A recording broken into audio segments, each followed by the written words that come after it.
Limbo Lodge by Joan Aiken, Chapter 1. The old ship, Sawara, smelt strongly of dead shark, rancid oil, and rotten breadfruit. She crawled over the bright blue sea at rather less than 2 knots, creaking and groaning. She had, after all, as Captain Sanderson told Dido Twite, already traveled about 750,000 miles in her long, hard-working life, since first setting sail from the port of London. "I reckon it's about time she retired then," growled Dido. "Don't I wish I was back on the Thrush? Why are all the cockroaches jumping overboard, Cap? Not that I'm sorry to see 'em go, mind you." The cockroaches on the ship Suwara were 3.5 to 4 inches long, and their preferred diet was human feet. When you went to bed at night, if you did not anoint your toes and soles with dark green celandine oil, you would wake to find a few toes missing in the morning. The cockroaches would do the job faster than a monkey peels a banana. Because there were more roaches below decks than up above, Dido, Mr. Multiple, and Dr. Talisman had taken to sleeping on the foredeck, despite Captain Sanderson's disapproval. "So why are all the roaches jumping overboard?" Dido repeated, surveying the black procession that sped past her feet and out through the drain holes and bulwarks. They made a soft scratching noise, like somebody secretly slipping small candies out of a paper bag. "Why? Because we would reach Aratu tomorrow." "But why should that make the roaches jump overboard? Aratu ain't a bad island, is it? How come the roaches is so set again it?" "Because of the snakes. Aratu means Island of Pearl Snakes in the Delende language. The pearl snakes are those little fellows, black with pearl-coloured heads, about half the length of your arm, deadly enough. A bite from one can do you in a brace of shakes. But their favourite food is cockroaches. You won't find many roaches in Aratu. The snakes have eaten them all.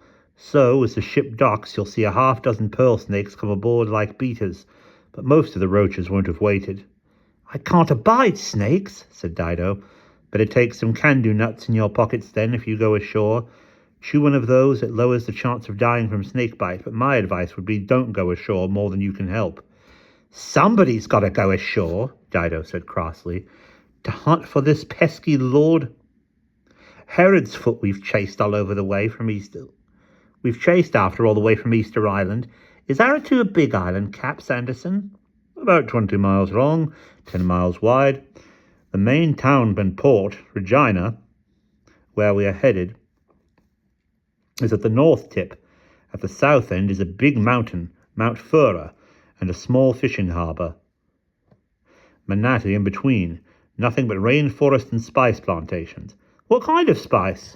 "Nutmeg, clove, white pepper, musk, aloes, danderbark, mace, vanilla, cassia bark,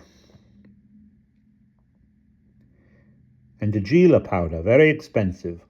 I think it should not be hard to locate Lord Herod's foot, if he is on the island." "Don't I just hope he is," sighed Dido.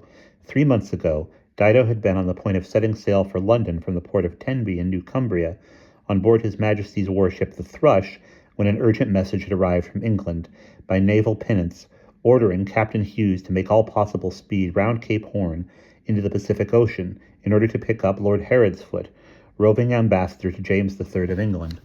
Lord Herodsfoot, the message said, had been sent abroad on a mission to scour the globe for new and interesting games, or old and possibly even more interesting games, to rouse the attention and restore the health of His Majesty King James, who lay ill and wretched in London with a mysterious malady that no doctor seemed to be able to identify, let alone cure. The bulletin received at Tenby said that Lord Herodsfoot was last heard of on his way up the Pacific Ocean to Easter Island in search of a special kind of chess game, which was rumored to be found there. But when the Thrush arrived at that lonely and faraway spot, Captain Hughes learned, to his annoyance, that they had just missed the wandering nobleman by a week. He had boarded a passing schooner bound for the Loyalty Islands in quest of a game called Friends and Strangers, and when they arrived at the Loyalty Islands, they discovered that Herodsfoot had just left them, planning to sail past New Guinea and the north tip of Australia to the Molucca Sea on the trail of a game called Fish, Prawn, King Crab. and he was then planning to go to China in a quest of roses and greyhounds. Lord Herodsfoot, it seemed, was a great natural historian and a man of many scientific interests. "Oh, scrape it!" sighed Dido when the news was broken to them. "At the rate we're going, by the time we catch up with his plaguey lordship, he'll have travelled all the way back to London. It's like a game of grandmother's footsteps, so it is, keeping after the fella." There were to be plenty more annoyances and hindrances. The China Tea Wars were just now in their final and fiercest phase. A dozen Chinese warlords were battling with each other on land and by sea. The war was more complicated because the lords kept changing sides, and among this confusion, it was the difficult task of King James's ships to escort and protect British merchant vessels plying in and out of Chinese trading posts if the ports were being besieged or sacked by the Chinese warring armies. The frigate Thrush had therefore been called to escort a group of tea and spice clippers until they were safely beyond Chinese waters, which took several more very active weeks. Then word came that Lord Herodsfoot had been seen in the Calpurnian Sea, heading for the southernmost Calpurnian islands. Thrush had quickly changed course and gone in urgent pursuit of the footloose nobleman. At Ambonia, they were told that he was only a few days ahead, bound for Aratu. And here another difficulty arose. To reach Aratu, it was necessary to sail through a narrow, shallow, and winding channel zigzagged by coral reefs. No British ship of war dare venture there.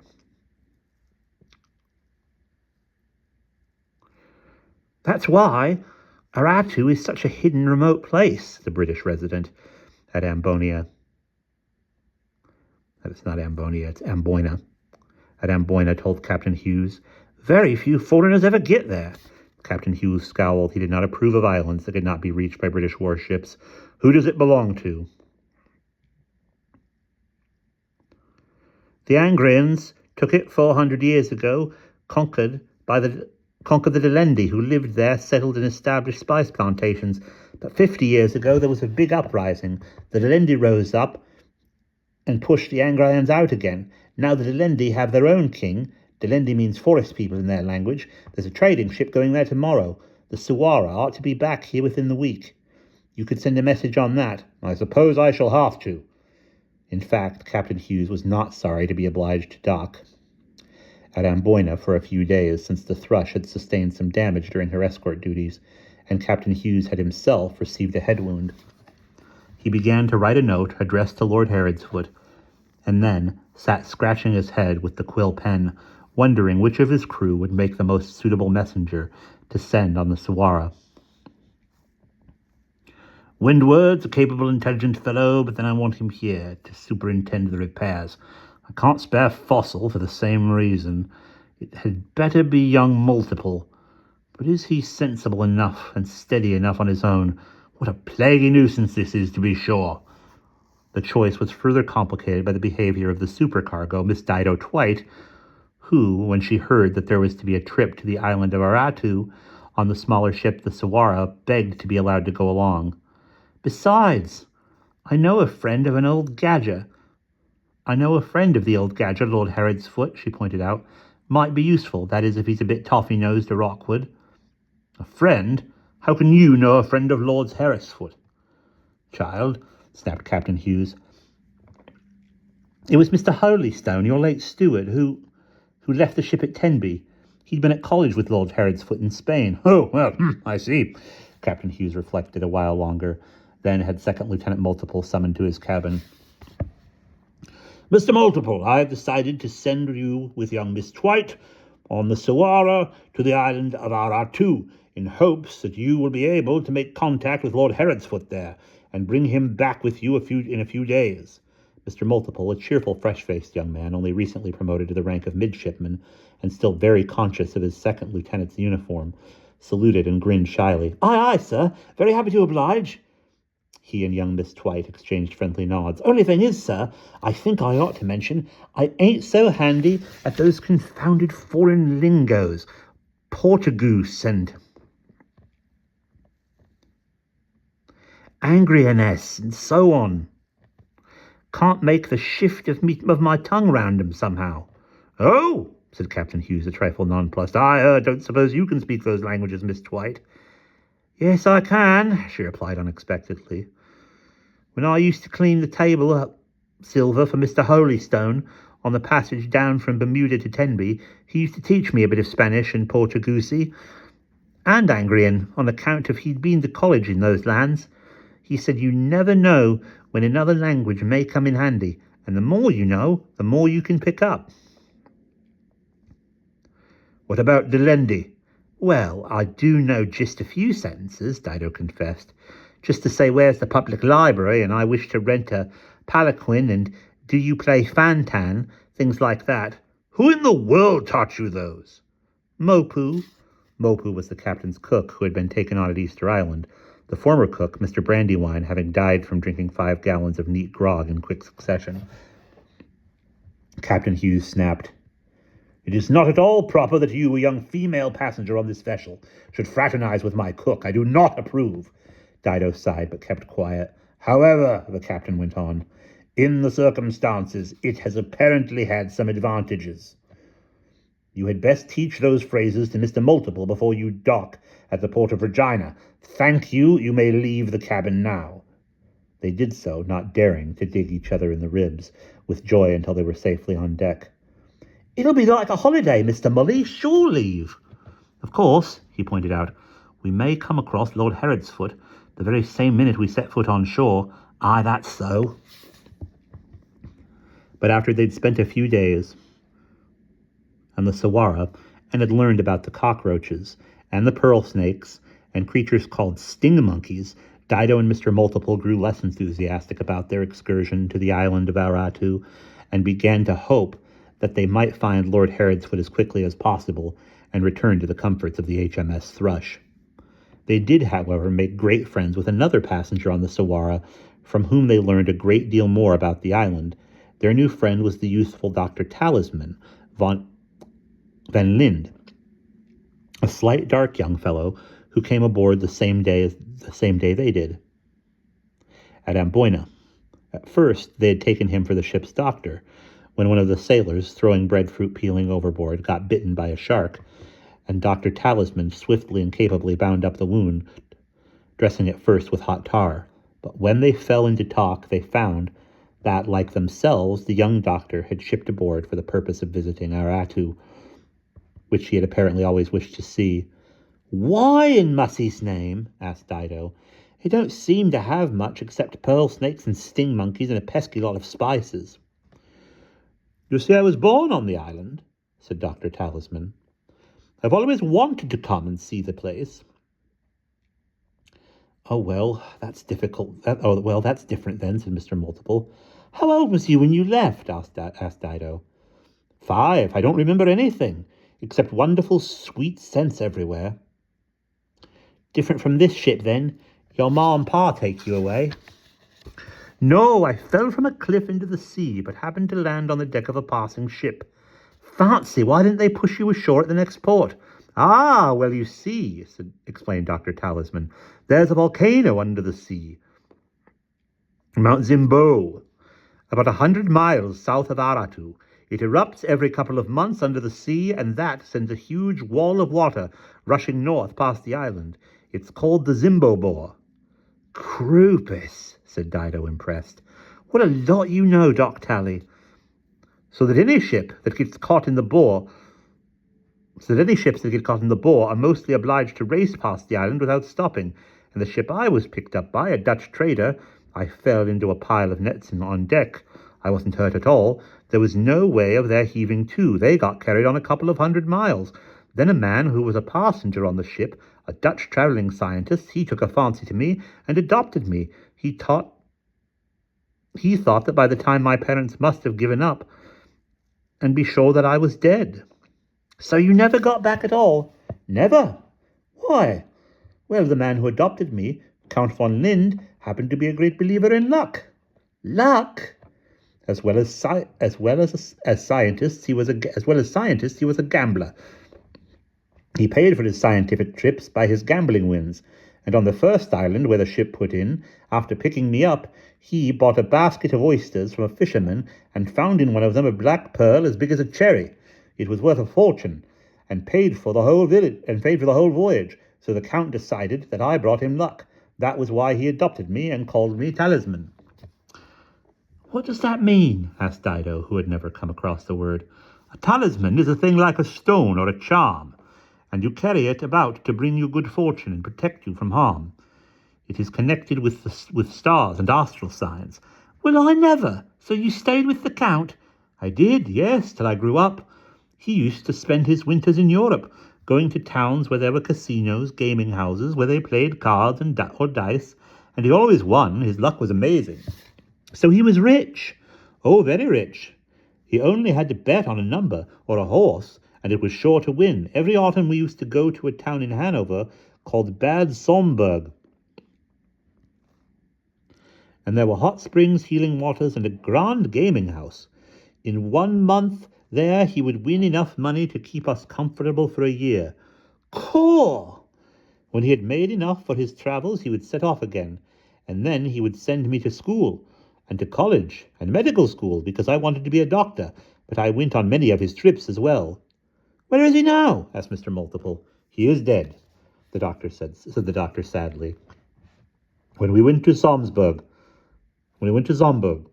last winter, he walked out by the waterfall late at night. There is a huge hot waterfall behind the casino, and he was found next morning stabbed through the heart. They never found out who did it, so his luck ran out," said Dido thoughtfully. "Perhaps, or perhaps not, for the very next day I heard that the bank where he kept his winnings had crashed, and the money was gone." "Well, I'll be bothered! So what did you do then?" "Oh, I can always earn my living as a doctor. I have finished my studies. Perhaps I will go to London later on." "Ah, London's a fine town," agreed Dido. "Ain't it, Mr. Mully?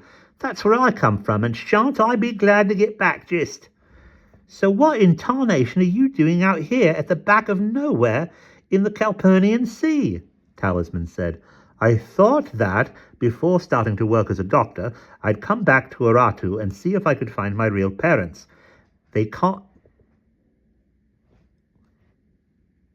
have been so many children 20 years ago who fell off a cliff into the sea. Aratu is quite a small island." "That's so. We reckon to find old Lord Herodsfoot easily enough. I guess your ma and pa'd main pleased to know you ain't drowned, but safe and well." She thought of her own story, shipwrecked off a Scottish island, picked up by a Nantucket whaler, carried across half the oceans of the world without any chance to inform her family that she was still alive. How astonished they would be when she finally arrived home. But pleased? Dido shrugged and turned her attention to the doctor, who was going on. "One reason why I was so keen to visit Aratu is that my adopted father, the Count, made a friend on some of our gambling visits to Bad Zomburg. A man who came from Aratu. This man used to tell me about the place and taught me a bit of the language. His stories made me curious to come back. It's a strange place. Angrians still live in the town. The people who came from Europe so long ago, they are very stern and gloomy. Women aren't allowed in the streets of Regina, not until their hair is white, not unless their faces are veiled or wrapped in leaves." "Great fish! Why ever not?" "I am not sure. There is a king called King John." "Did this man, your friend, what was his name?" "Roy. Manuel Roy. Manuel Roy. Did he know who your parents might be?" Mr. Multiple put this question. Did he know who your parents might be? Mr. Multiple put this question. He had sat through most of Dr. Talisman's story, watching and listening with great attention. "No, he said that he had never heard of a small child being lost in such a way, but he has been away from Aratu many times. Like my foster father, he loved to gamble, but he did not enjoy such good luck as the Count. He mostly lost." Dr. Talisman glanced along the deck and said, "Here comes Captain Sanderson. We must remind him to take his quinine." The doctor, who had been sitting cross-legged, rose in one swift, smooth movement and strolled to meet the captain, picking a casual, easy path among all the coils of rope and belaying pins. canvas buckets, fishing nets, and pots of tar and other obstacles that littered the deck. "Dido," said Mr. Multiple in a low voice when the doctor was out of earshot, "did it ever strike you that there's something rum about the dock?" "Rum?" asked Dido. "Why, yes, if you mean what I think." Her words were interrupted by a sudden yell of warning from the rigging. One of the men was aloft just above them, on the yardarm, trimming the sail. And at this moment, he dropped something that winked in the sun as it fell, then landed with a crack exactly on the crown of Multiple's head.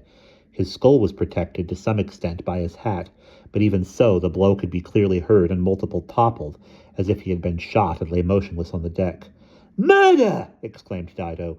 "Doc Talisman, come quick! Mr. Mully's copped a fourpenny one. He's out cold. Quick, come and help him!"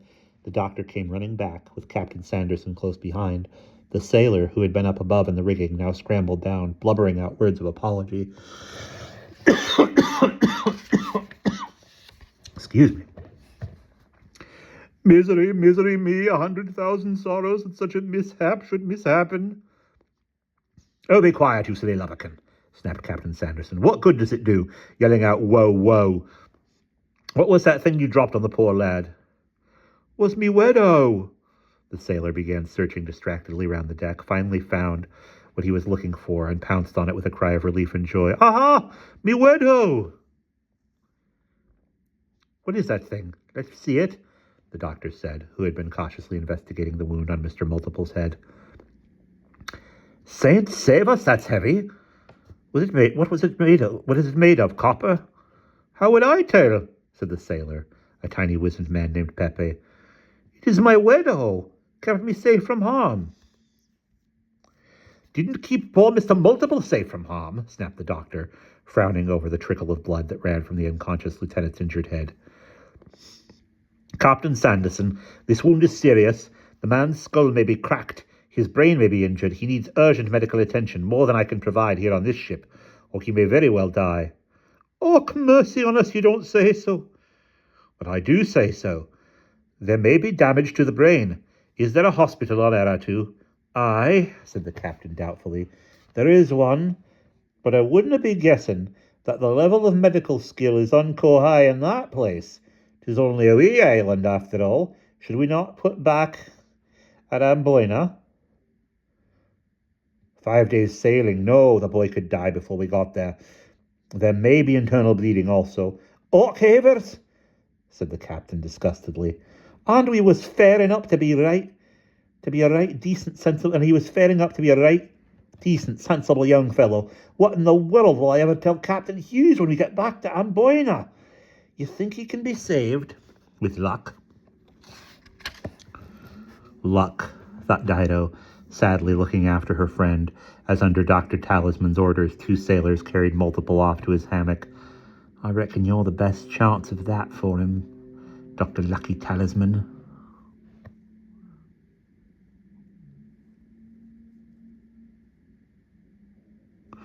"What time do we get to Eratu, Cap?" asked Sanderson. "What time do we get to Eratu, Cap?" she asked Sanderson. "Around dawn, Miss Twait. I have given orders to cram on all sails. The winds are light." Dido slept badly that night, curled up against a coil of rope on the foredeck. Her dreams were full of outsized pearl snakes and sting monkeys. Also the same dream over and over of searching for her friend Mr. Multiple in a house that belonged to her, but had been occupied by other people, cruel people. The house was in a distant corner of some city, and the streets were dark and silent, and she had lost the front door key. And then, when she did get into the house, she knew that it was full of enemies. Though she could not see them or hear them, she tiptoed up the narrow, crooked stairs to the room where Mr. Multiple might be sleeping, but he was not there, and she did not dare call his name aloud, for fear the wrong people might hear and come after her. From this horrible dream it was a relief to wake up, sweating and shivering, to see the sea like a black mother-of-pearl floor ahead of the ship, a belt of luminous green light on the port horizon where the sun would presently shoot up, dark blue outlines of islands all around, and one in particular straight ahead, shaped like the head of a thistle, solid packed with trees. Even at this distance the sound of singing and drums could be heard, and a scent, almost solid in the air, of pepper, clove, and nutmeg came wafting on the warm wind. "Aratu," said Dr. Talisman, nodding at the silhouette. Aren't you excited to be going back there, Doc? Must be right spooky if you haven't been on the island since you was 5 years old. Will this chap you know be there, do you reckon? Manuel Roy, I suppose he might be, if he is not playing dice at some casino in Europe. Now the island seemed to leap forward at them as the dawn wind caught the sails and the sun came dazzling out of the ocean's eastern rim. White wedges of sea broke snarling against two black claws of promontory on either side of the ship. Slashing waves rolled out of the dark to cream up against slate-colored rocks. A lighthouse slipped past them. The sound of drums grew louder and louder. It looks like kind of an unchancy place, Dido said, shivering. Where's the town? Straight ahead, at the far end of the harbour. There are no beaches. The island is all rock, rising straight out of the water.